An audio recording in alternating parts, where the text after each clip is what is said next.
যে যোগ্যতা এবং দক্ষতাই হবে রাজনীতি করার মেইন ক্রাইটেরিয়া, এবং যারা এখানে নেতা আছে তাদের আগে কি সম্পত্তি ছিল, এবং এই 6 মাসে তাদের কি সম্পত্তি হয়েছে, তাদের ট্যাক্স রিটার্ন মানুষের সামনে উন্মুখ করতে হবে। এই পেরিকলস সম্বন্ধে বলা হয়, under no circumstances anybody could bribe Pericles. কোনো অবস্থায় পেরিকলসকে কেউ ঘুষ দিতে পারতো না। প্রত্যেক সমাজে পেরিকলস টাইপ ক্যারেক্টার থাকে, তাদের দায়িত্ব হবে তারা সেই পেরিকলস ক্যারেক্টার খুঁজে বাইর করতে পারে কিনা। যতদিন জীবিত থাকে ততদিন ফেরত আসার চেষ্টা করে অথবা ষড়যন্ত্র করে। এখন পালিয়ে গেছে কারা? পালিয়ে গেছে আওয়ামী লীগের টপ নেতৃত্ব, সব পালিয়ে গেছে। এবং কারা প্রোটেক্ট করছে? ইন্ডিয়া। ইন্ডিয়া কেন প্রোটেক্ট করছে? তার মানে হলো এক্সিস্টিং দলগুলো এখনো ওইভাবে রিফর্মস হচ্ছে না। তারেক সাহেব অনেক ভালো কথা বলছেন বটে, কিন্তু সেইটা রুট লেভেলে সেইটা প্রতিফলিত হচ্ছে না। সেইটা কোনো, কারণ এই যে চাঁদাবাজি আমার নিজের নলেজে রয়েছে যে প্রত্যেকটা জেলার যে টপ লিডারশিপ আছে তারা 90% এখন চাঁদাবাজি লিপ্ত। 90%। এইটা আপনি এখন কম্বল যদি এই লোম বাসেন তাহলে কম্বলই থাকবে না, ব্যাপারটা ওরকম। এরপরও ওই জিয়াউর রহমানের রাজনীতিতে যেতে হবে, ভালো মানুষকে সামনে আনতে হবে যারা পরিস্থিতির সাথে জন আকাঙ্ক্ষার সাথে মডিফাইড। আপনার নতুন যে দলটি হয়েছে সেই দলের মধ্যে আপনি সেই মানে প্রতিচ্ছায়া দেখতে পান কিনা, যে জন আকাঙ্ক্ষা পূরণ করার জন্য যে জিনিসগুলো দরকার বিএনপির মধ্যে অনুপস্থিত, কিন্তু তাদের মধ্যে আমরা খুঁজে পাবো? সেইটাই আমরা দেখব, আমরা কেয়ারফুলি ওয়াচ করব তারা সেই জন আকাঙ্ক্ষা কতখানি ধারণ করতে পারে। ইতিমধ্যে তাদের বিরুদ্ধে অনেকগুলো সমালোচনা সামনে আসছে এবং আরো অনেক সমালোচনা সামনে আসবে, বিশেষ করে তাদের অর্থনৈতিক সোর্স এবং কোন কোন সমন্বয়ক। এখন তার সমন্বয়ক নাই, তারা অনেক জায়গা ভুল মানুষকে প্রমোট করতে চায়, ভুল মানুষের পক্ষে দাঁড়ায়। যেমন এই সেনানিবাসের পাশে ক্যান্টনমেন্টে একটা দুষ্কৃতিকারী ধরা পড়েছে, গত 15 বছরে শত শত মানুষকে সে সম্পত্তি জায়গা দখল করেছে। ডিজিএফআই কুখ্যাত একজন অফিসার তাকে প্রমোট করেছে। আমার কাছে তথ্য আসে তার পক্ষেও নাকি কোন এক সমন্বয়ক দাঁড়িয়েছিল। তো এখানে মানুষ তার বিরুদ্ধে এমন ভাবে রুখে দাঁড়িয়েছে যে সেইটা এখন পর্যন্ত ওয়ার্কআউট হয়নি। তারা কোথাও কোথাও যে জামিনের জন্য লবিং করে, কোথাও কোথাও অনেক কিছুর জন্য লবিং করে। তার এই লবিং করার আগে অন্য দলের মতো লবিং করার পিছনে যদি বাণিজ্য থাকে সেইটা সমালোচনা হবে।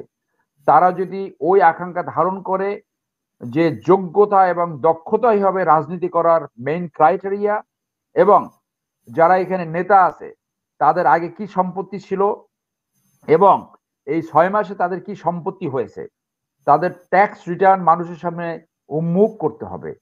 তারা লেভিশ লাইফ, অনেকে ইতিমধ্যে লেভিশ লাইফে অনেকে আসক্ত হয়েছে। অনেক নামি দামি গাড়িতে নাকি তারা চড়ার চেষ্টা করছে, অনেকে হেলিকপ্টারে চড়ছে। এই বয়সে যদি এইটা হয় তাহলে এটা তাদের জন্য বিপজ্জনক হবে। তাদের স্পিরিট আছে, জন আকাঙ্ক্ষা কিছুটা ধারণ করে, কিন্তু অভিজ্ঞতার যথেষ্ট ঘাটতি রয়েছে। একজন সেকেন্ড লেফটেন্যান্ট অথবা একজন অ্যাসিস্ট্যান্ট ম্যাজিস্ট্রেট জাস্ট বিসিএস করে ট্রেনিং করেছে, অথবা যে সামরিক ট্রেনিং করেছে, অথবা একজন শিক্ষক, অথবা যারা রাজনৈতিক প্রক্রিয়ার ভিতরে ঢুকেছে, চরিত্র ভালো হোক অথবা খারাপ হোক, তাতে যে অভিজ্ঞতা সঞ্চার হয় সেই অভিজ্ঞতার কোনো কিছু তাদের নাই। তাহলে তাদের উচিত হবে যে যারা অভিজ্ঞতা, সৎ, যোগ্য, সাহস আছে, ডেলিভার করতে পারে, মানুষের সাথে কথা বলতে পারে, চরিত্র যে কোনো পরিস্থিতিতে দুর্নীতিতে লিপ্ত হয় না, সেইটাকে বলা হয় পেরিকলস ক্যারেক্টার। পেরিকলস নামে একজন রাজনীতিবিদ আসছিল খ্রিস্টপূর্ব 334 সালে এথেন্সে। এই পেরিকলস সম্বন্ধে বলা হয়, under no circumstances anybody could bribe Pericles. কোনো অবস্থায় পেরিকলসকে কেউ ঘুষ দিতে পারতো না। প্রত্যেক সমাজে পেরিকলস টাইপ ক্যারেক্টার থাকে, তাদের দায়িত্ব হবে তারা সেই পেরিকলস ক্যারেক্টার খুঁজে বাইর করতে পারে কিনা এবং তাদেরকে সামনে আনতে পারে কিনা, সেইটাই নির্ভর করবে তাদের সফলতা।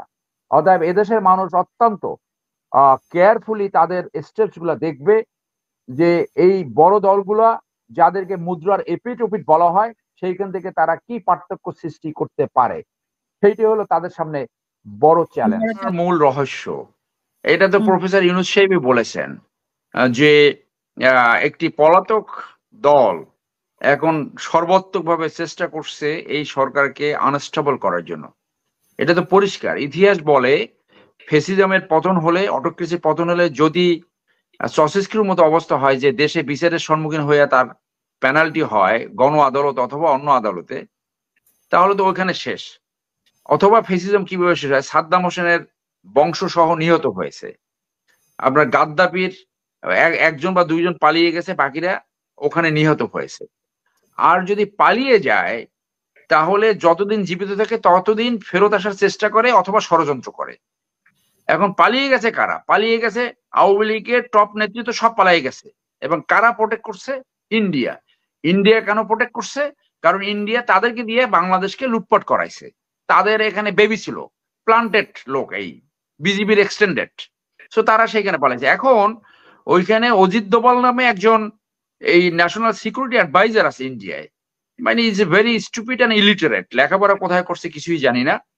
মানে ও যখন এইখানে ন্যাশনাল সিকিউরিটি অ্যাডভাইজার হয়েছে, প্রতিবেশী কোন দেশের সাথে ইন্ডিয়ার সম্পর্ক তো ভালো হয় নাই, আরো খারাপ হয়েছে।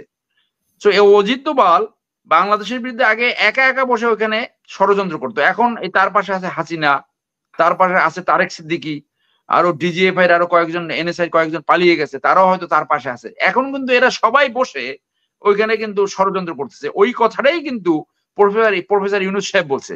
তো বাংলাদেশে এই আনসার বিদ্রোহ, এই গার্মেন্টস বিদ্রোহ, এই রিক্সা বিদ্রোহ, দাবি, এত দাবি 15 বছরে কোনো দাবি ছিল না। অর্থাৎ একটা উদ্বোধনের মাধ্যমে একটি সরকার গঠন হয়েছে, তাদেরকে কাজ করতেই দেবে না, কোনো রিফর্মসই করতে দেবে না। তো যে ভাই আমার কোশ্চেন করছে সে নিজেও এটা জানে, বুঝতে হবে বাংলাদেশে যা হচ্ছে 90% হইলো আওয়ামী লীগের ষড়যন্ত্র। There is no doubt in that. Thank you.